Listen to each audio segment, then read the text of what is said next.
அஸ்ஸலாமு அலைக்கும் வரஹ்மத்துல்லாஹி வபரகாத்து. லெசன்ஸ் எல்லாம் தமிழில் ட்ரான்ஸ்லேட் ஆகிக்கொண்டிருக்குது.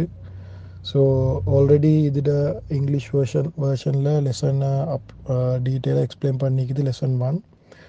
ஆனால் இதை தமிழ் வேர்ஷன்லேயும் லெசன் ஒன்று பண்ணேன்னு நினச்சேன்.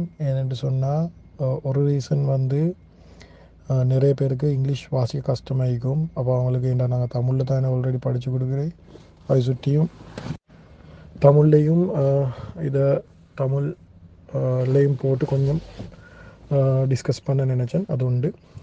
ரெண்டாவது விஷயம் என்னன்னு சொன்னால், மிச்சம் பேர் பிஸி, அவங்களுக்கு டைம் ஒன்று கிடைக்காது உட்காந்து நின்று படித்து அதை ட்ரான்ஸ்லேட் பண்ணுற அசைன்மெண்ட் செய்கிறதுக்கு. ஸோ இந்த மெத்தட் என்னன்னு சொன்னால், இதில் கொஷின்ஸுக்கு தானே தியரியை கொஞ்சம் எக்ஸ்பிளைன் பண்ணி அதில் கொஷின்ஸையும் டிஸ்கஸ் பண்ணப்படும். ஸோ ஒரு ரிவிஷன் தான்.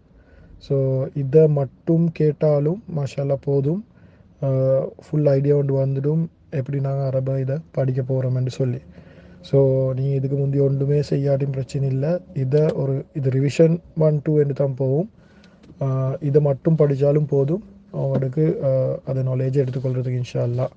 அதை டெடிக்கேட்டடாக எவ்வளோ தூரத்துக்கு நீங்கள் டெடிக்கேட்டடாக ஆர்வமாக படிக்கிறவங்களோ அவ்வளோ தூரத்துக்கு இன்ஷா அல்லாஹ் குயிக்காக லேர்ன் பண்ணிடும். ஆனால் அதுக்கு டைம் இல்லாட்டி இதை ரிவிஷன் சீரியஸில் என்ன நடக்கும்னு சொன்னால், அத்தனை அசைன்மெண்ட்டையும் ஆன்சர் டீட்டெயிலாக டிஸ்கஸ் பண்ணப்படும். ஸோ வாய்ஸ் ரெக்கார்டு கொஞ்சம் நீட்டமாக இருக்கும். ஆனால் வந்து ஒரு கம்ப்ளீட் ஐடியா வந்து வரும் அந்த லெசன்ஸுகளை பற்றி. ஓகே, முதலாவது குயிக்காக ரிவிஷன் பண்ணுறேன். இதில் நீங்கள் வாசிச்சிங்கன்னா தமிழில் அதில் டீட்டெயிலாக எக்ஸ்பிளைன் பண்ணிக்குது. ஆனாலும் நான் ஒரு சமரியாக வாய்ஸ் மெசேஜில் சொல்கிறேன். ஒன்றாவது, குர்ஆனில் நீங்கள் என்ன வார்த்தை எடுத்தாலும் அது வந்து ஒன்று இசுமைக்கும், அப்படி இல்லாட்டி ஃபிஹ்லைக்கும், இல்லாட்டி ஹர்ஃபைக்கும். ஓகேயா? இசுமெண்டா என்ன? இசுமெண்டா ஒரு பேர். சரியா? பேரெண்டா எதுடையும் பேரே எடுக்க இயலும். இப்போ நீங்கள் இதோட டிஸ்கிரிப்ஷனை பார்த்தா எண்டா விளங்கும். ஒரு நஃபர்ட பேர், அப்படி இல்லாட்டி ஒரு இடத்திட பேர், அப்படி இல்லாட்டி ஒரு பொருளோட பேர், அப்படி இல்லாட்டி ஒரு தன்மையிட பேர், அப்படி இல்லாட்டி ஒரு யோசனையிட பேர். ஸோ என்ன வேணாலும் அந்த பேர், ஏதாவது ஒரு பேர் வந்து நாங்கள் இசும் என்று சொல்லுவோம். ஸோ அது வந்து இசுமாயிக்குது. ஓகே, அதுக்கப்புறம் வந்து நாங்கள் ஃபிஹில் பார்ப்போம். ஃபிஹில் வந்து சரியான லேசி. ஃபிஹில் என்று சொன்னால் ஒரு செயல். அது செயல் என்று எப்படி கண்டுபிடிக்கிறேன்டா, அதுக்கு ஒரு கடந்த காலமிக்கும், அப்படி இல்லாட்டி ஃப்யூச்சர் டென்ஸ் ஈக்கும், இல்லாட்டி ப்ரெசன்ட் டென்ஸ் ஈக்கும். அப்படி என்ன நிகழ்காலம் இல்லாட்டி எதிர்காலம் ஈக்கும். ஸோ ஏதாவது ஒரு வார்த்தை எடுத்தீங்கன்னா உங்களுக்கு ஒரு காலம் அதில் கண்டுபிடிக்கலுமெண்டா அது வந்து ஃபிஹிலாயிக்குது, செயலாயிக்குது. எக்ஸாம்பிள், அப்துல்லான்றது ஒரு இசும். அதுக்கு ஒரு காலம் சொல்லலாம். அப்துல்லா நிகழ்காலமா, கடந்த காலமா, எதிர்காலமா என்று சொல்லலாம். ஸோ அப்போ அப்துல்லான்றது இசுமாயிக்குது. ஓகேயா? ஆனால் ஒரு செயல், நாங்கள் தண்ணி குடிக்கிறது ஒரு செயல், பாய்கிறது ஒரு செயல், ஓடுறது ஒரு செயல். ஓடினான் என்று கடந்த காலத்தில் சொல்லலும், ஓடிக்கொண்டு இருக்கிறான் என்று சொல்லலும், ஓடினான் என்று சொல்லலும். ஸோ அது மாதிரி அதுக்கு ஓடுவான் என்று சொல்லணும். ஸோ அதே மாதிரி அதுக்கு காலம் கொடுக்க இலுமெண்டா அது வந்து ஃபிஹிலாயிக்குது. ஓகேயா? இசும் ஃபிஹில் இது சரியான முக்கியம் இதை விளங்குறதுக்கு. ஏண்டா அதுக்கப்புறம் நாங்கள் என்ன செய்ய போகிறோம்டா, குர்ஆனில் ஒவ்வொரு வேர்டாக எடுத்து அது இசுமா ஃபிஹிலா ஹர்ஃபான்னு முதல்ல கண்டுபிடிச்சி போகிறோம் தான் அது எங்களுக்கு அனலைஸ் பண்ணிலும். அதுக்கப்புறம் வரது தான் ஹர்ஃப் என்று சொன்னால் என்னென்றா, இசுமும் ஃபிஹிலும் இல்லாத, இப்போ 3 தான் நீக்குது. அப்போ சிம்பிளாக டெஃபினிஷன் கொடுக்குறது வேண்டாம், இசுமும் ஃபிஹிலும் இல்லாத அனைத்தும் எங்களுக்கு ஹர்ஃப் என்று எடுக்கலும். இப்போ நீங்கள் பார்க்குறீங்க அது இசுமாயிக்குதுண்டா, ஓகே அது இசும். அப்படி இல்லாட்டி அது இசும் இல்லாட்டி நீங்கள் பாருங்கள் ஃபிஹிலாண்டு, ஓகே ஃபிஹில், ஓகே அது ஃபிஹில். இது இசுமும் இல்லை ஒரு வார்த்தை எடுத்தீங்க, அது ஃபிஹிலும் இல்லாட்டி அப்போ கட்டாயமாக அது ஹர்ஃப் ஆகிக்குது. ஸோ அப்போ ஹர்ஃப் என்ன செய்யுதுன்னு சொன்னால், இதை 2 வார்த்தைகளை ரெண்டு இசுமை சரி, 2 ஃபிஹிலை சரி, இல்லாட்டி இசுமையும் ஃபிஹிலையும் சரி இணைக்கிற வார்த்தை, அதை கனெக்ட் பண்ணுற வார்த்தை தான் ஹர்ஃப் ஆகிக்குது. ஓகேயா? இப்போ நாங்கள் இதை ஆல்ரெடி இப்போ தியரி லைட்டாக ஒரு ஐடியா ஒன்று வரும். இப்போ நாங்கள் என்ன செய்வோம்டா, இதில் இருக்கிற அசைன்மெண்ட்டை நாங்கள் இதிலே வாய்ஸ் மெசேஜ்லேயே டிஸ்கஸ் பண்ணுவோம். அப்படி டிஸ்கஸ் பண்ண போகல உங்களுக்கு ஐடியா ஒன்று வரும். இதை பற்றி இன்னும் கிளியர் ஐடியா ஒன்று வரும், தெளிவான ஐடியா ஒன்று வரும். ஓகே, குயிக்காக நான் டிஸ்கஸ் பண்ணி கொண்டு போகிறேன். இதில் முதலாவது வார்த்தை இது மேசை என்ற வார்த்தை. அது ஒரு பொருள் ஆகிக்குது, ஒரு பொருளோட பேர் ஆகிக்குது, அது வந்து இசும். ரெண்டாவது வார்த்தை கட்டார் என்ற வார்த்தை. கத்தார்ன்றது ஒரு நாட்டோட பேர், அது வந்து இசும் ஆகிக்குது. அது அடுத்தது வந்து குதிக்கிறது என்று வந்திக்குது. அப்போ குதிக்கிறது என்று சொல்கிறது, பாயிறது என்று சொல்கிறது, அது வந்து ஃபிகில் ஆகிக்கிறது, அது ஒரு செயல். சரியா? அது வந்து இசும் இல்லை, அது செயலாகிக்குது. ஓகே, அடுத்த பிரச்சனை வந்து இருந்து. இப்போ இது கொஞ்சம் ட்ரிக்கி.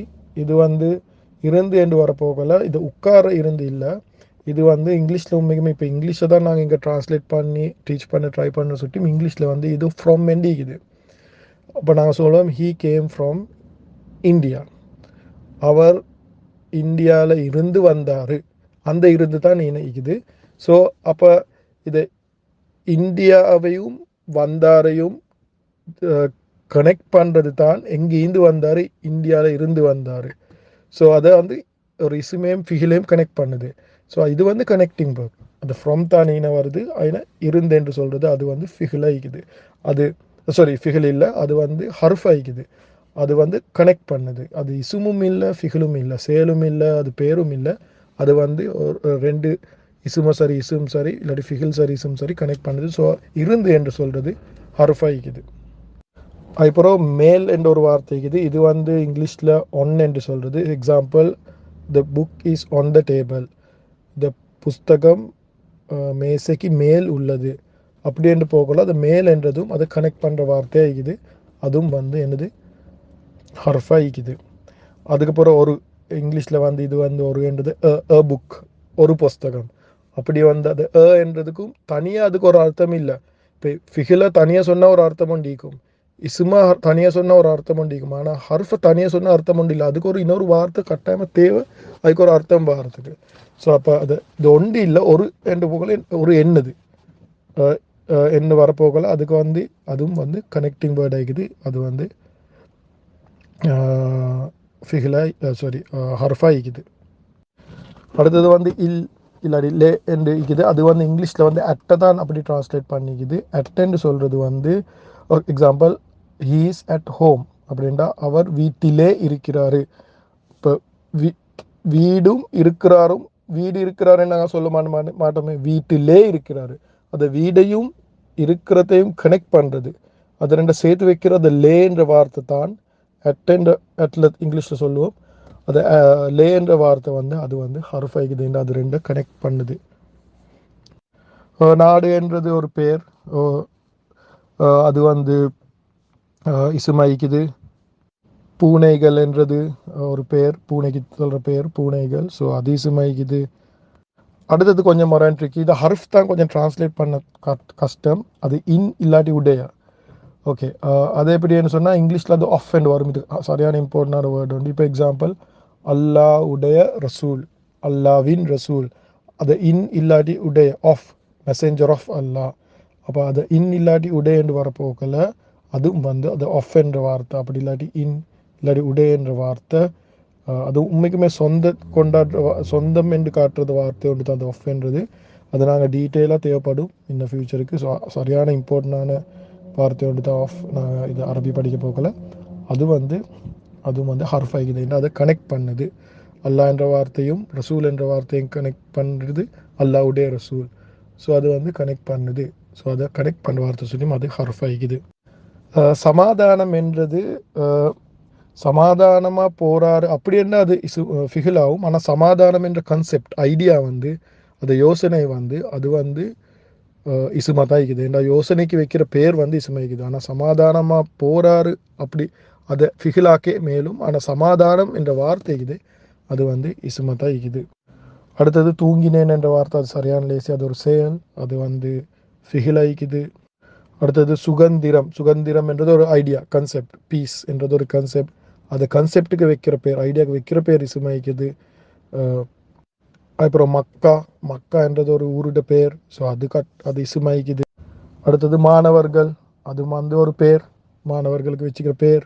அது வந்து பேருன்னு சொன்னால் ஏதாவது ஒரு பேர், ஒரு விஷயத்தை ஐடென்டிஃபை பண்ண நாங்கள் பாவிக்கிற ஒரு பேர் தான் ஏதாவது ஒரு பேர், அது இசுமாய்க்குது, மாணவர்கள். அடுத்தது எழுதுவது, அது வந்து ஃபிகில் ஒரு செயலாயிக்குது. அடுத்தது வந்து அமெரிக்கா, அது ஊர்ட பேர், அது வந்து இசுமாயிக்குது. ஓகே அகெயின் ட்ரிக்கி உண்டு. ட்ரிக்கின்னு கூட தெரியும், இது ஹர்ஃப் தான். உள்ளேன்னா இது வந்து இன் என்ற வார்த்தை. இன் என்ற இங்கிலீஷ் வார்த்தையை தான் இன்னும் உள்ளே என்று டிரான்ஸ்லேட் பண்ணிக்குது. அப்படி என்றால் book is in the box. Book is in the box. அப்படி என்றால் புஸ்தகம் பெட்டிக்குள்ளே இருக்கிறது. ஸோ அங்கே உள்ளே இருக்கிறது, அது இன் என்ற வார்த்தை. அதை வந்து ரெண்டு இருக்கிறதும் அதை பெட்டி பாக்ஸையும் கனெக்ட் பண்ணுது, இன் த பாக்ஸ். ஸோ அதை மாதிரி அதை இன் என்று வரப்போகல, அது உள்ளே என்று தான் இன்னும் டிரான்ஸ்லேட் பண்ணுது. அது லே என்ற வார்த்தையும் எடுக்கலும். கொஞ்சம் அட்டுக்கும் இது கொஞ்சம் சிமிலராக போகுது, தமிழில் வரப்போகல. ஸோ அதுவும் வந்து ஹர்ஃப் ஆகிக்குது, அது கனெக்ட் பண்ணுற வார்த்தை சுற்றி. ஓகே, அடுத்தது கொஞ்சம் சத்தமாக என்று சொல்லக்கொள்ள இது வந்து அட்வர்ப் ஆகிக்குது. அப்படின்ற ஒரு செயல். சத்தமாக பேசினார்ன்றது செயல், ஆனால் சத்தமாக என்றது அதை பேசினதை டிஸ்கிரைப் பண்ணுற ஒரு பேர். ஸோ அது இசுமாயிக்குது. சத்தமாக என்றது சத்தமாக பேசினார். அப்போ வந்து அது வந்து என்னது இசுமா தான் இருக்குது. பேசினார் வந்து ஃபிகில், ஆனால் சத்தமாக என்று வரப்போகல அது ஃபிகிலை எக்ஸ்பிளைன் பண்ணுறது, அட்வர்ப்னு இங்கிலீஷில் சொல்லுவோம், அது வந்து இசுமா தான் இருக்குது. அடுத்த போல் அஜெக்டிவ், உயரமான, அடுத்த வார்த்தை உயரமான மனிதன், அதை மனிதனை எக்ஸ்பிளைன் பண்ணுது. ஸோ அது அட்வர்ப். அது உயரமான என்று வரப்போகல அதுவும் வந்து அட்வர்ப், அஜெக்டிவ் எல்லாமே இசுமா தான் இருக்குது. அடுத்தது திறமை, அது வந்து ஒரு கன்செப்ட், ஒரு ஐடியா, அது வந்து இசுமாயிக்குது. சிவப்பு ஒரு கலருக்கு வச்சுக்கிற பேர், அது வந்து இசுமாயிக்குது. அம்மா ஒரு பேர், இசுமாயிக்குது. அறிவு ஒரு ஐடியா, ஒரு கன்செப்ட், அது வந்து இசுமாயிக்குது. அப்புறம் வீடு, அது ஒரு பேர், இசுமாயிக்குது. அப்புறம் புன்னகை அளித்தான், கடைசி வந்து இல்லாட்டி சிரிச்சான், ஸ்மைல்ஸ் தான், அது சிரிச்சான், இது வந்து ஃபிகில் ஆகிக்குது, ஒரு செயல் ஆகிக்குது. ஸோ இப்போ ஒரு ஐடியா ஒன்று வந்திக்கும் என்ன இசும் ஃபிகில் ஹர்ஃப் என்று சொன்னால், நாங்கள் இன்ஷால்லா அரபி படிக்க போகல. நாங்கள் என்ன செய்வோம்னா டீட்டெயிலாக நாங்கள் முதலாவது இசும் தான் படிக்க போகிறோம். அதுதான் இவ்வளோக்கு இசுமை கண்டுபிடிக்கிறே முக்கியம். அதுக்கப்புறம் ஹர்ஃப் படிப்போம், அதுக்கப்புறம் கடைசிக்கு வந்து ஃபிகில் படிப்போம். அதை மூணு படித்தாலே ஒரு நல்ல ஒரு ஐடியா வந்துடும் குர்ஆனில் இருக்கிற ஆயத்துக்களை பற்றி. எங்களோட எக்ஸ்பிரஸ் குரூப்பில் நாங்கள் ஃபுல் ஃபாஸ்ட்டாக படித்து கொண்டு போகிறோம் மாஷா அல்லாஹ். இப்போ ஆல்மோஸ்ட் இசும் முடிஞ்சிட்டு, இது கோர்ஸை ஸ்டார்ட் ஆகி 1 மாதம் 2 மாதம் சரி இல்லை, இசுவை நாங்கள் முடிச்சிட்டோம் மாஷா அல்லாஹ். இப்போ ஹர்ஃப்க்கு பெய்து கொண்டிருக்குது. ஸோ இப்போ சிலவங்க மிச்சம் பிஸி, அவங்களுக்கு ஆசையாக தான் இந்த குரூப்பில் வந்திருப்பாங்க படிக்கணுமெண்டு. ஸோ அவங்களுக்காக வேண்டி தான் இதை லெசன்ஸ் போட்டிக்குது. அவங்களுக்கு ஒன்றும் பெருசாக அசைன்மெண்ட் ஒன்றும் செய்ய தேவையில்லை. முழு அசைன்மெண்ட்டும் இது ஒரு வாய்ஸ் ரெக்கார்ட்லேயே செஞ்சு முடிச்சாச்சு. ஸோ இன்ஷா அல்லாஹ் என்ன சரி டவுட் இருந்தால் கேளுங்க. உங்களுக்கு பர்சனலாக மெசேஜ் பண்ணி கேட்கலும் டவுட் இருந்தால். இப்போ எங்கள்கிட்ட ஸ்டூடெண்ட்ஸ் மாதிரி இருக்கிறாங்க மாஷா அல்லாஹ். அவங்க படித்து இப்போ அவங்க அடுத்தவங்களுக்கு படித்து கொடுக்குறாங்க மாஷா அல்லாஹ். இசுமா முடிச்சுட்டாங்க. இப்போ அதை இசுமா அவங்க சின்ன சின்ன குரூப் செஞ்சு அவங்க இன்னும் ஆக்களுக்கு படித்து கொடுக்குறாங்க மாஷா அல்லாஹ். பார்க்கவே சந்தோஷமாக இருக்குது. ஏண்டா உலமாக்கள் தெளிவாக விளங்கப்படுத்துகிறாங்க, உங்களில் சிறந்தவர் தார்ன்னு சொன்னால் குர்ஆனை படித்து அதை அடுத்தவங்களுக்கு எத்தி வைக்கிறது, அவங்க தான் சிறந்தவங்கண்டு. எங்களுக்கும் குர்ஆனு மீக்கிற முதல்ல சொன்ன மாதிரி பெரிய பேரியர் தான் இது, அரபி என்ற பேரியர். ஸோ இன்ஷா அல்லாஹ் இது கொஞ்சம் நாங்கள் இந்த பேரியரை உடச்சி கொண்டோம் என்று சொன்னால் எங்களுக்கு இன்ஷா அல்லாஹ் டிரெக்டாகவே குர்ஆனை ஓதக்கொள்ள விலகி ஸ்டார்ட் ஆகும். அல்லாஹ் சுப்ஹானஹு தஆலா எங்களோட பேசிக்கொண்டிருக்கிறான ஃபீலினோட தொழுவேலை இருந்து கொண்டு குர்ஆன் ஓதக்கூடிய பாக்கியம் கிடைக்கும் இன்ஷா அல்லாஹ். அந்த பாக்கியம் அல்லாஹ் சுப்ஹானஹு தஆலா எங்களை எல்லாருக்கும் தரணும். ஆமீன்.